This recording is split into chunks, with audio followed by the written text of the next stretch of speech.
Bad Larry.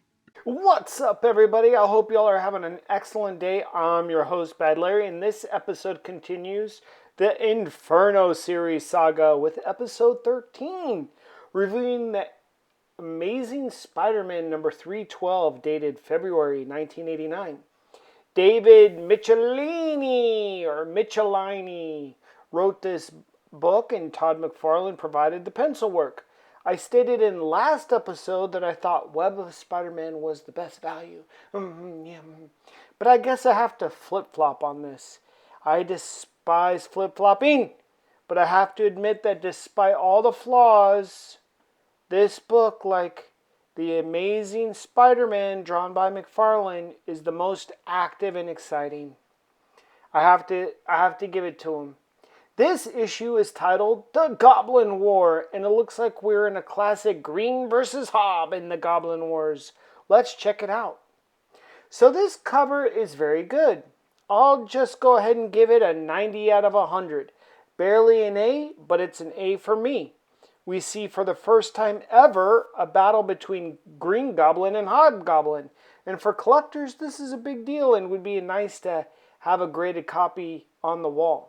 Spider-Man also looks very cool as well. In the last episode, Web of Spider-Man number 47, Harry Osborn has officially snapped, and his psychotic psyche is taking back over, allowing the Green Goblin to re-emerge from the abyss of Harry's mind. Or has it? Is he really out of control mentally? Or is he having to do what he has to do to protect his family? Let's see how this story unfolds. Great art here by Todd. We can really see the anger and temperament of Harry Osborn's face here and his facial expressions. Harry's mind is cycling back to when his father was the original Green Goblin and how he only took on the mantle after he believed his father had died and he was all hopped up on drugs. But Harry just lied to Hobgoblin, buying his family some time. But when Hobbsy realized Harry lied to him, he will return and surely kill his family. It seems that Harry is somewhat in his right mind. He's choosing to return to the role of Green Goblin out of necessity, not insanity. He realized that before he was evil, but this time it's a matter of protecting his family. So he's got to put on the mask and do what he's got to do to protect Liz, his wife, and little Normie, his infant son. Quite honorable and brave, to be honest. Harry gets the heck out of Dodge before Liz catches him in that costume. It takes a few minutes for Harry to regain his familiarity with the glider, but I guess for him it's just like riding a bike. The muscle memory kicks in and he's in like Flynn. Ah, the McFarlane Mary Jane. She honestly looks more like Jean Grey, but I digress. It is the one character that he draws that is so far off for me, just gets my goat. Okay, I'll get over it. I like reading these older books that still have the World Trade Center towers in it. R.I.P. World Trade Center victims. MJ and Peter both have to leave. MJ to a photo shoot, and Peter has to go back and check in on Aunt May. Both don't want to go and just want to stay inside and cuddle with each other. But their pride won't let them. Listen, people, speak your mind to your partner. Life is too short. Be kind and loving and fully express yourself to your partner.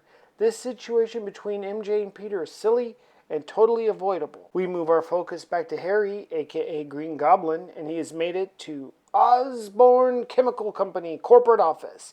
And it looks like the entrance has been iced over like Iceman has been there. Out of nowhere, Hobgoblin attacks Harry, accusing him of lying to him about the location of the strength serum formula. Green Goblin has to man up, nut up, and square up. Peter Parker has just walked into a literal shit show. The printers are going crazy, printing dirty pictures. People are scrambling, and Peter decides this is a good time to ask J. Jonah Jameson for some work.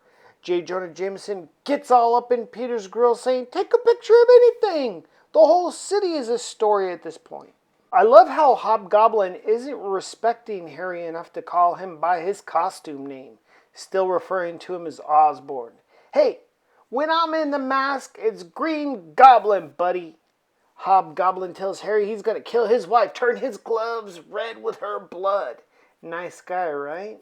Harry attacks with his own pumpkin bombs, but Hobgoblin deflects it with ease. He's too nice with his glider skills. Harry isn't insane anymore, so he is a lot more scared in these situations, and he is seriously reconsidering his actions. But he better think fast. Hobgoblin shoots his finger zappers at him, a power Harry clearly was unfamiliar the Hobgoblin having.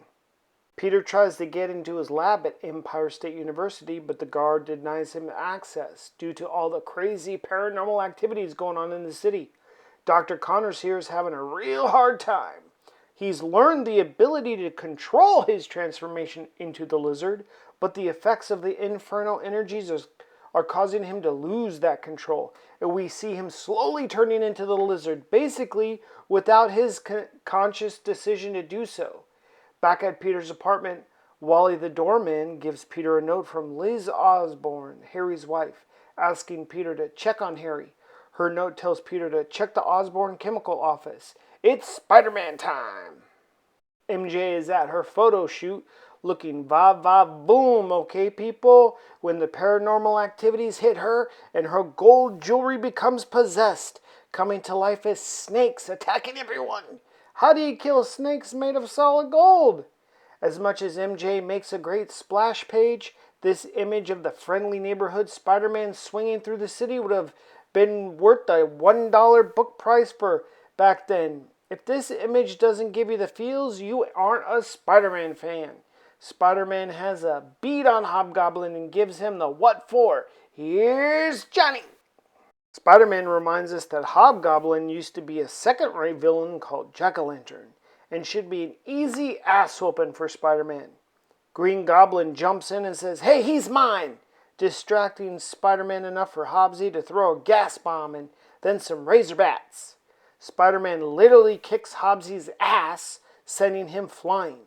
Green Goblin really wants this win and tries to convince Spider-Man to let him have a crack at Hobgoblin. Spider-Man tests Harry's memory. He doesn't remember that Peter is actually Spider-Man. It looks like Spider-Man is actually going to let Harry try his hand at being the hero this time and take on Hobgoblin 1v1. MJ is super brave and apparently quite knowledgeable regarding precious metals. She knows solid gold is quite soft metal and chops up those possessed snakes with the fire axe. Well done, MJ. Well, maybe Spider-Man isn't going to let Harry 1v1 Hobbsy after all. He is still glued to the glider with its webs, and Hobbsy takes Spider-Man for a sling and watery ride. I will restate my claim. The art of McFarlane isn't great, but it's fun, moving, and exciting. Both Spider-Man and Green Goblin are trying to get a bead on Hobgoblin, but the villain is moving, dodging, and hiding well. Harry's sanity is actually working for him. He's operating more like a fighter pilot than a crazed lunatic. He maneuvers his glider behind his foe and unloads all his pumpkin bombs on him all at once. No did he. Hobgoblin eliminates a few of Harry's bombs, but he also missed a few, and those few have caused his glider to malfunction. Hobgoblin is losing control! Hobgoblin crashes bigly. Harry scooped up his enemy and tries to talk sense to him. Hobgoblin learns the truth about Norman's strength serum formula. It was destroyed years ago. Hobbsy can't handle the truth and sends Harry flying. His rage is out of control. Hobgoblin starts sparkle blasting everywhere, uncontrollably. Spider-Man flies in and saves Harry, while Hobgoblin manages to get his glider back working and flies off. Spider-Man tries to make small talk with Harry, saying he should become a superhero now. Harry responds in a very curt manner, telling Spider-Man he's married with responsibilities, and if Spider-Man were married too, he would understand. Well, this line is a bit of a dig because Spider-Man is married, and the dig is the idea that Spider-Man or a superhero is more important than his family. And then there's also the reassurance for Peter that his secret identity is still a secret from Harry. But for how long? Another great visual of the swinging web crawler. I love it. Spider-Man and the Green Goblin go their separate ways, back to check on their families. Peter acknowledges all the crazy events currently going on in the city, but underestimates just how bad it's about to get. Wow, we are really cooking through this series. I give this issue an A. It was fun to read and to look at. In episode 14, we continue the Inferno series with Spectacular Spider-Man 147, where we get to see what winds up happening to old Hobgoblin after he flew off from the battle with Spider-Man and Green Goblin. Let me know down in the comments below which is your favorite Goblin villain, Green or Hob. Hit the like button, and I'll see you real soon. Peace.